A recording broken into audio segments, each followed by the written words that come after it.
Assalamualaikum, halo semua para pejuang P3K Bidan. Selamat datang di channel YouTube saya, Bidan Gembul.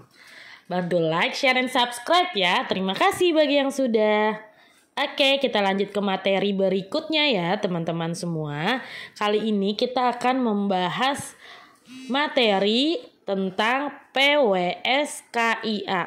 Oke, dari yang sudah ujian nih, sudah ada yang masuk ujian CPNS P3K, ada yang bilang untuk PWS-KIA. Nah, nih, PWS-KIA adalah alat manajemen program KIA untuk memantau cakupan pelayanan KIA di suatu wilayah kerja secara terus-menerus. Hal tersebut dimaksudkan agar dapat dilakukan tindak lanjut yang cepat dan tepat terhadap wilayah kerja yang cakupan pelayanan KIA-nya masih rendah ataupun wilayah yang membutuhkan. Ini adalah cara untuk menghitungkan rumus sasaran ya. Ada macam-macamnya, bisa di screenshot dan dihafalin juga. Sasaran untuk Bumil, Bulin, JP ini jumlah penduduk.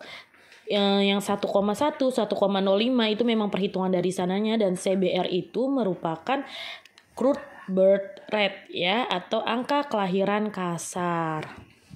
Di dalam PWS-KIA terdapat beberapa indikator PWS-KIA. Seperti ini ya, ada pelayanan antenatal itu cakupan K1. Nah ini ada perhitungannya nih, rumusnya jumlah kunjungan baru K1 ibu hamil dibagi jumlah sasaran ibu hamil dalam 1 tahun dikali 100%. Jumlah sasarannya dari mana? Dari tadi tuh rumus yang tadi, perhitungan yang tadi. Ada cakupan K4, persalinan oleh tenaga kesehatan, deteksi dini oleh kader atau dukun, lalu juga deteksi dini oleh nakes dan yang lainnya.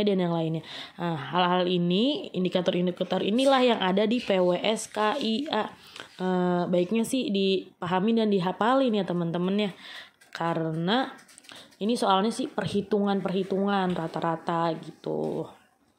Oke, ini juga ada grafik analisa PWS. Jadi dari PWS tersebut kita lihat, dari grafik tersebut kita analisa bagaimana hasilnya berdasarkan PWS. Apakah baik, kurang, jelek, atau cukup. Nih, seperti yang analisa contohnya dari desa A nih ya. Nah ini, cakupan terhadap targetnya nih dia di atas nih. Lalu terhadap cakupan bulan lalunya cenderung naik. Nah berarti statusnya apa? Jadinya baik. Begitu ya bacanya teman-teman ya. Jadi dari PWS-KIA lalu dibuat grafiknya, dinilai baik, kurang, jelek, atau cukup. Setelah itu kita bisa untuk ambil kesimpulan dan ambil tindakan. Oke, kita lanjut ke soal ya teman-teman semuanya ya. Soal nomor 1 kita sama-sama ya belajar ya. Seorang bidan bekerja di Desa Wangi dengan 3.000 jiwa dengan angka CBR 20 untuk Provinsi Harum. Pada bulan ini total kunjungan ibu hamil sebanyak 160 kunjungan. Di trimester 1 60 ibu hamil, trimester 2 50, trimester 3 50. Yang mendapatkan ANC sesuai standar sebanyak 6 kali ialah 40 ibu hamil. Berapakah jumlah cakupan K4 berdasarkan kasus tersebut? Oke, kita lihat dulu ya teman-teman ya, fokus kasusnya, datanya nih dari sini didapetin apa aja nih. Jumlah penduduknya sebesar 3.000. Angka CBR-nya tadi ya, angka kelahiran kotornya 20. Lalu jumlah kunjungan K4-nya kita bisa lihat dari kunjungan K6. Kalau dia sudah sampai 36, K6 berarti dia sudah melewati K4 ya teman-teman ya. Maka jumlah rumus cakupan K4-nya itu jumlah kunjungan K4 dibagi jumlah sasaran ibu hamil dalam setahun dikali 100. Oke, di sini jumlah sasaran ibu hamilnya kita belum tahu nih berapa. Maka yang dicari itu jumlah sasaran ibu hamilnya dulu. Tadi rumusnya apa? Ada tadi ya di tabel rumus sasaran nih ya. 1,1 dikali CBR dibagi 1000 dikali jumlah penduduk. Kalau di sini didapatkan sejumlah 66 orang.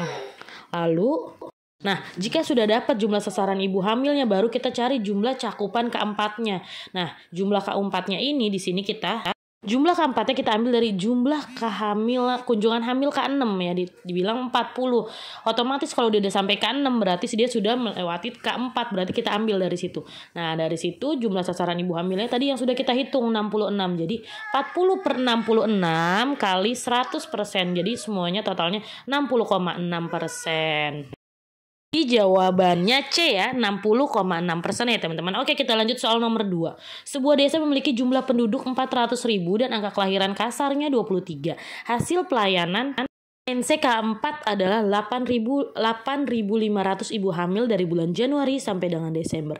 Berapakah cakupan K4? Oke, ini masih sama ya teman-teman ya.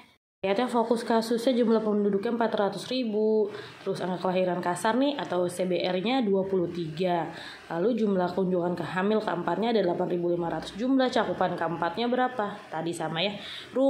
Rumus cakupan keempat yaitu jumlah kunjungan keempat dibagi jumlah sasaran ibu hamil dalam setahun dikali 100. Nah, di sini kita udah tahu jumlah penduduknya nih. Jadi kita cari jumlah sasaran ibu hamil dalam setahun dengan rumusnya 1,1 kali CBR per 1000 kali jumlah penduduk, dapatlah 8.800 orang nih ya. Lalu jumlah cakupan keempatnya, jumlah keempat udah ketahuan 8.500, jumlah sasaran ibu hamil udah kita dapat 8.800. Tinggal kita hitung, dapatlah sebesar 96,5%. Jadi jawabannya 96,5% ya teman-teman semuanya ya. Kita lanjut soal nomor 3. Seorang bidan bekerja di Desa Wangi dengan 3.000 jiwa saat ini. Bidan tersebut diminta kepala desa untuk mengetahui taksiran jumlah sasaran ibu bersalin yang akan terjadi di tahun 2024 dengan melihat CBR sebesar 1,5.